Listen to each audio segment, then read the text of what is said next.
Hello दोस्तों, welcome to my YouTube channel youth classes.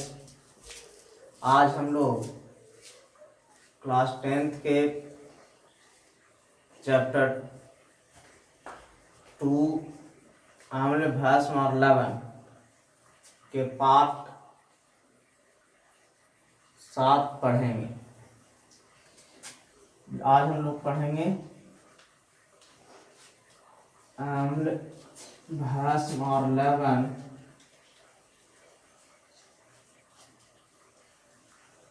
आज हम लोग पढ़ेंगे। इसमें क्या है, इसमें आज हम लोग पढ़ेंगे साधारण नमक के बारे में। साधारण नमक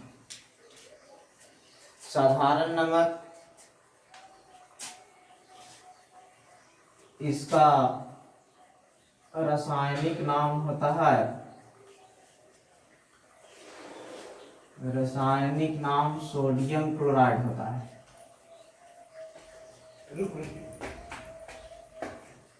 सोडियम क्लोराइड इसका रासायनिक सूत्र होता है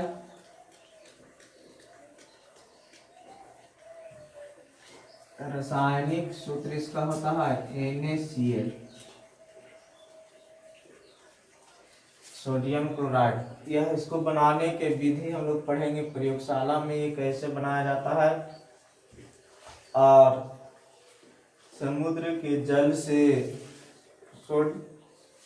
सोडियम क्लोराइड कैसे प्राप्त किया जाता है।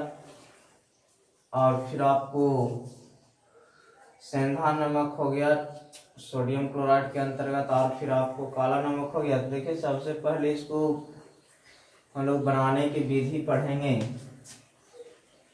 बनाने की विधि में हम लोग पढ़ेंगे क्या, प्रयोगशाला विधि। पहले प्रयोगशाला विधि, तो प्रयोगशाला में कैसे सोडियम क्लोराइड बनाया जाता है।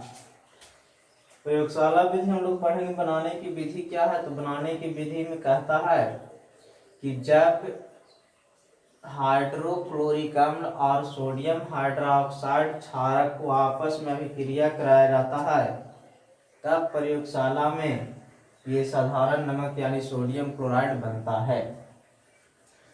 यानी बनाने की विधि इसका है, आपको क्या है बनाने की विधि, तो बनाने की विधि में है आपको हाइड्रोक्लोरिक अम्ल HCl प्लस आपको सोडियम हाइड्रोक्साइड क्षारक NaOH, ये दोनों को जब आपस में अभिक्रिया कराया जाता है तो इसी से आपको क्या बनता है, NaCl बनता है, और प्लस आपको क्या होता है, H2O होता है। तो इसी को हम लोग क्या कहते हैं, साधारण नमक यानी सोडियम क्लोराइड कहते हैं। सोडियम क्लोराइड आपको हो गया।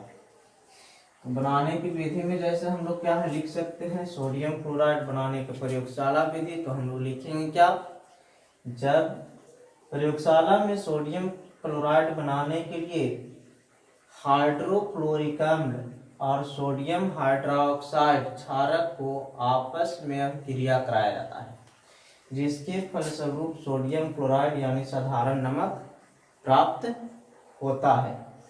अब देखिए क्या है, ये आपको बनाने की विधि प्रयोगशाला विधि हो गया। इसके अलावा अब समुद्र के जल से नमक कैसे प्राप्त किया जाता है, समुद्री जल से नमक प्राप्त करना। तो समुद्री जल से नमक कैसे प्राप्त किया जाता है, तो भारत में उपयोग आने वाले नमक 90% नमक जो है वह समुद्र के जल से प्राप्त किया जाता है। भारत में समुद्री जल से 90% नमक प्राप्त किया जाता है। 90% नमक समुद्र के जल से प्राप्त किया जाता है। तो समुद्र के जल से नमक कैसे प्राप्त किया जाता है, तो समुद्र के जल से नमक प्राप्त करने के लिए क्या होता है, समुद्र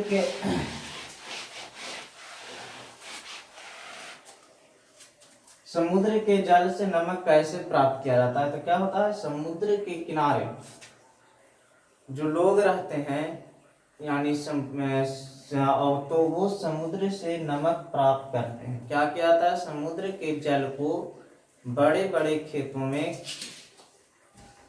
पहले भरा जाता है और फिर उससे को सूर्य के प्रकाश में बाष्पीकृत होने दिया जाता है, जिससे क्या होता है, आपको उसका NaCl बाष्पीकृत रूप में ठोस रूप में प्राप्त होता है। लेकिन उसमें अशुद्धि के रूप में ढेर सारा अन्य पदार्थ मिला हुआ रहता है, जैसे आपको मैग्नीशियम सल्फेट हो गया, सोडियम सल्फेट हो गया, ये सब अशुद्धि के रूप में रहता है। यानी समुद्र से कि जल से नमक प्राप्त होता है। तो इंडिया में, भारत में आपको क्या है, भारत में 90% नमक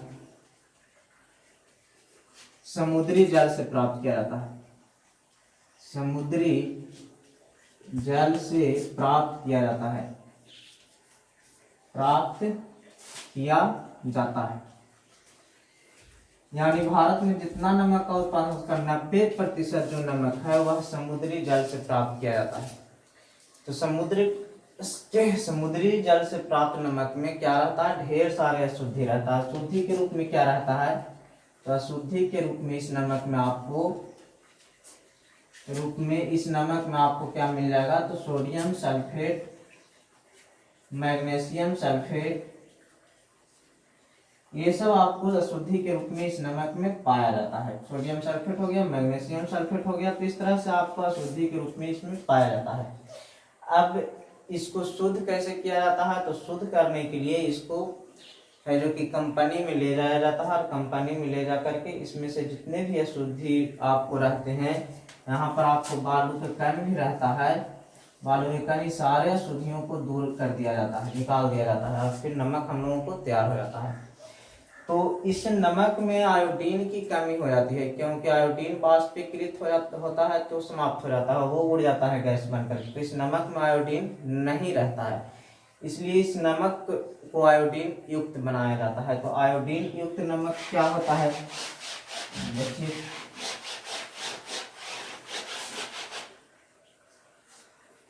देखिए क्या है आयोडीन युक्त नमक। आयोडीन युक्त नमक, हम लोग जानते हैं कि हमारे शरीर में जब आयोडीन की कमी हो जाती है, आयोडीन क्या है, एक तत्व है जिसका संकेत आय होता है, तो इसके कमी से ग्वाइटर नामक बीमारी, घेघा नामक बीमारी मनुष्य में होता है। और नमक में मुख्य रूप से आयोडीन पाया जाता है, लेकिन समुद्र के जल से प्राप्त नमक में आयोडीन की कमी हो जाती है। तो जब उसको पुनः शुद्धिकरण किया जाता है तो उसमें आयोडीन की मात्रा मिला जाता है। यानी कहने का मतलब समुद्री नमक जो प्राप्त होता है, उस नमक को जब शुद्धिकरण किया जाता है तो उसमें पोटेशियम आयोडाइड की थोड़ी सी मात्रा मिला दिया जाता है, Ki। इसको हम लोग क्या कहते हैं, पोटेशियम आयोडाइड कहते हैं, पोटेशियम आयोडाइड। तो इसको मिला देने से क्या होता है, आयोडाइड, पोटेशियम आयोडाइड मिला दिया जाता है, जिससे नमक आयोडीन युक्त हो जाता है, और इस नमक को खाने से हम लोगों को आयोडीन की प्राप्ति होता है। जैसे हम लोगों को क्या होता है, अशुद्ध नमक है तो वह कंपनी में जाता है। जैसे हम लोगों के पास मार्केट में जो नमक आता है उसमें आपको जो उसका होता है उस पर टाटा साल्ट वगैरह लिखा हुआ रहता है, तो वह शुद्धिकृत नमक होता है जिसमें आयोडीन की मात्रा होता है, क्योंकि समुद्र के जल से नमक तैयार करने के बाद उस नमक में थोड़ा सा पोटेशियम आयोडाइड की मात्रा मिला दिया जाता है, जिससे नमक क्या हो जाता है, आयोडीन युक्त हो जाता है। उसके बाद आपको एक होता है सेंधा नमक, एक आपको सेंधा नमक है और एक आपको काला नमक है। देखिए सेंधा नमक और काला नमक, ये सब क्या होता है, सेंधा नमक जो आपको है यह चट्टानों से प्राप्त किया जाता है, यह काला नमक भी आपको क्या है, यह चट्टानों से प्राप्त किया जाता है। तो सेंधा नमक और काला नमक ये दोनों चट्टानों से प्राप्त किया जाता है, यह पृथ्वी के तल में पाया जाने वाला नमक है। तो सेंधा नमक और काला नमक, तो ये सब जहाँ पर लाल मिट्टी रहता है वहां पर इसकी प्रचुरता ज्यादा होता है, लाल मिट्टी के क्षेत्र में पाया जाता है। इस नमक का रंग थोड़ा सा, सेंधा नमक का रंग भूरा होता है, लाल काला नमक का भी। ये भी नमक के हम लोगों क्या है प्रकार है, लेकिन मुख्य रूप से जो नमक हम लोगों को है, समुद्री के जल से हमारे देश में नमक तैयार किया जाता है। अब देखिए नमक का कुछ सोडियम क्लोराइड का उपयोग, सोडियम क्लोराइड का उपयोग मुख्य रूप से कहाँ पर होता है, तो भोज्य पदार्थों को बनाने में, यानी इसका उपयोग जो है हम लोगों को मुख्य रूप से कहाँ होता है, तो भोज्य पदार्थों को बनाने में। जितने भी भोज्य पदार्थ हम लोग बनाते हैं, भोज्य पदार्थों को बनाने में। इसके अलावा इसका उपयोग कहाँ पर होता है, तो अचार के परिरक्षक में। अचार जो हम लोगों के यहाँ बनता है आम का, नींबू का, उसमें, तो अचार के परिरक्षक में, अचार के परिरक्षक में, परिरक्षक के रूप में। इसके अलावा इसका उपयोग कहाँ पर होता है, तो फिर इसका उपयोग होता है आपको उद्योगों में होता है, जैसे आपको हाइड्रोक्लोरिक अम्ल बनाने के लिए, क्लोरीन बनाने के लिए, ये सब में इसका उपयोग किया जाता है।